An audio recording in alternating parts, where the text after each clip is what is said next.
back in, and they sent on their journey. Global Exposure's in the blue. Moon and June was a length slow to begin. Dallas is right there. A little bit strong in the early stages, Dallas. Black Creek is moving around. Global Exposure's in the blue. Also just a little bit heady as they go past the 1,000. There's no speed on. Uncle Charlie's looking to get a length closer. Oh dear darling Romanesca. Marchetto's about 4 lengths off them. Moon and June and Land of Mystery. Black Creek picks it up coming to the 600. Black Creek presses on by 1 length. The heavily supported Uncle Charlie gets into the seat second. Dallas is away third. Oh dear darling. Global Exposure's in the blue coming to the 450. Marchetto gets a taste of the bit. Then we drop back to Romanesca and Land of Mystery. Homeward bound Black Creek by 1 length. Uncle Charlie. Marchetto starts to go to the inside. Global Exposure, Romanesca.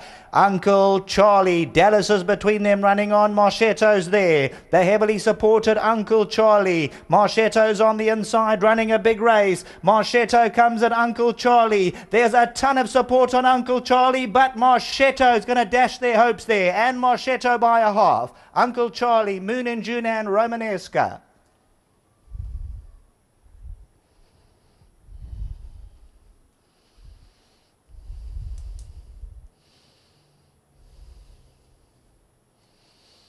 Well, just before they turned for home, Warren Kennedy just wanted to keep Marchetto interested. He just gave a flick of the reins and comes good by about a half a length. Uncle Charlie from 40 to 1. The money was down 9 to 2. Runs a cracker. But number 8, Marchetto, gets the better of exchanges. Uncle Charlie second. Moon and June, Romanesca. Dallas and Global Exposure. Land of Mystery never got into the action. Black Creek was up there, faded late on, and then came Oh Dear Darling.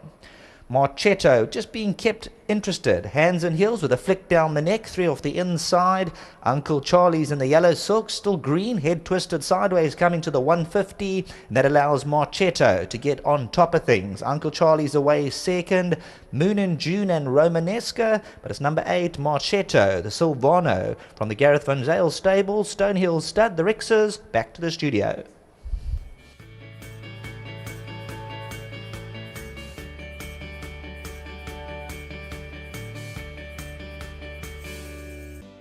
Marchetto is his name. He's the son of Silvano, and he's come through to open up our race meeting this afternoon at Greyville for Gareth Van Zyl and Warren Kennedy. Well done to Stonehill stud, bred by Fastfontein, a 350,000 Rand purchase. And Gareth, nice start to this horse's career. You gave him a barrier trial, which was a fair run considering. But this afternoon, he's a horse that showed that he can run.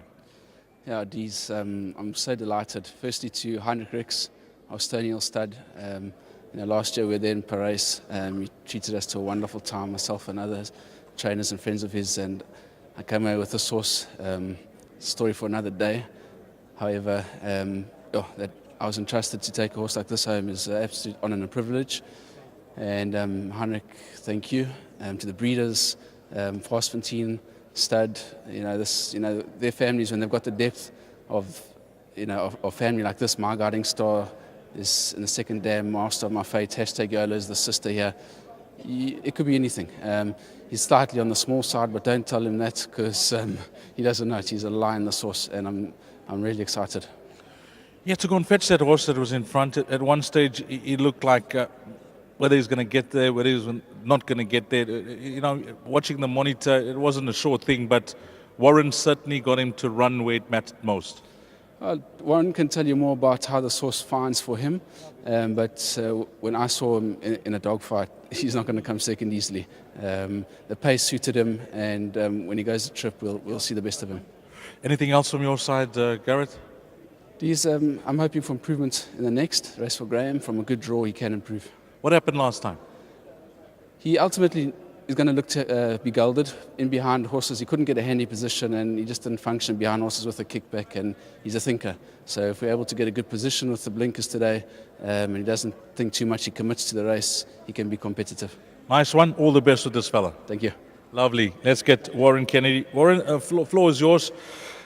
Tell us a bit more about him. Yeah, firstly, well done to Gareth. He's brought his horse on lovely. He's given him the time. He's not a big individual. he's kept his balls in for this horse, and it's done him the world of good. He's been naughty, and they've been up and should we, but Gareth's been persistent, leaving it in, and he's built nicely. He's furnished very well, and this horse, we don't know where the bottom of it is. Every time I work him, he just gives me everything that I ask. So I don't know where his bottom is. So it's very exciting for the future. He's very professional in the race. I thought maybe being a colt, it might get the better of him around the 6th furlong on the turn. First time seeing Greyville in that, he might be a little bit lost, but professional in the race. Everything was there when I asked it. I ran up to Eric. Eric got to his max, and I know this horse is a fighter. He always gives more. There's always something, so I don't know where the bottom is, and I asked him, and it was there. So very nice win, very happy for Gareth, and well done to the owners.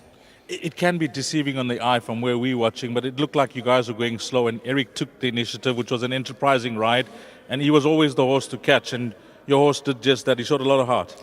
Yeah, definitely. The support before the race was for Eric's horse. Gareth actually said to me, look, this horse has been supported, so I kept my eye on him the whole race. I was watching him the whole race. It was very slow in the beginning. It was a bit void of pace, but they started lifting up. When Eric made his move, they started to lift up, and he got a nice little break at the straight, but full credit to this horse, very professional. I asked him to run, it was all there, D's, and the extra was there when needed. Great ride on being fabulous yesterday, and I'm not pointing you in any direction with regards to your mounts to come, but which could be your next best? D's, look, Tammany Hall, probably my next best, closely followed by the horse Drunken Sailor. Tammany Hall, look, if Royce Verrier pitches and she's well, she's going to be the horse to beat. She's got all the class. I've ridden her, she's a fantastic filly. And yeah, Tammany Hall, she has actually dropped from a 92 to 85, I think she is now. So she's in a good place. She won a good race last time. So yeah, she's got to be a major runner. My main danger got to be Royce Verrier. And Drunken Sailor, he's a 3-year-old giving weight around to old horses. It'll be tough for him, but I think he's a decent horse, and I think he's up to the task. Thank you. Thanks very much. Lovely. Thanks to all the guys here for their input with regards to what's happening later on today. MARCHETTO has come through to win 8, 9, 10 and 2. That's your provisional result, race number 1. Up next, it is place accumulator time, race number 2, 13:40, 20 to 2.